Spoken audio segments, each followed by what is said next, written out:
So first, let's consider the density of the unit. Now, hair systems come in a line of densities.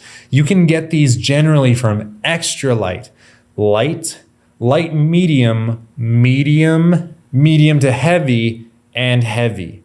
Now, most people who will be getting a hair system are going to fall somewhere between that light to medium into medium range. This changes though with other factors, but it's really important for you to understand that you have to get the right density hair system for you. If it is very, very off, it will definitely not look correct. There is wiggle room. You can probably go a little bit lighter than your natural hair. You can go a little bit heavier than your natural hair. But if it is completely on other sides of the spectrum, it's going to be a very noticeable thing.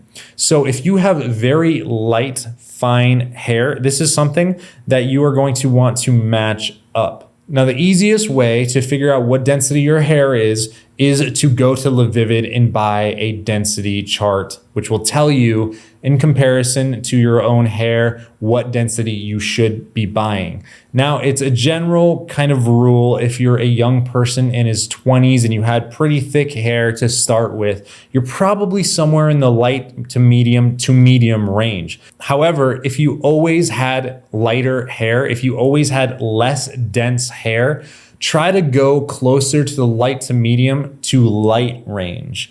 Go a little bit lighter. It's very easy to get greedy when we first get a hair system and think we want all the hair in the world. But sometimes a subtler look is better.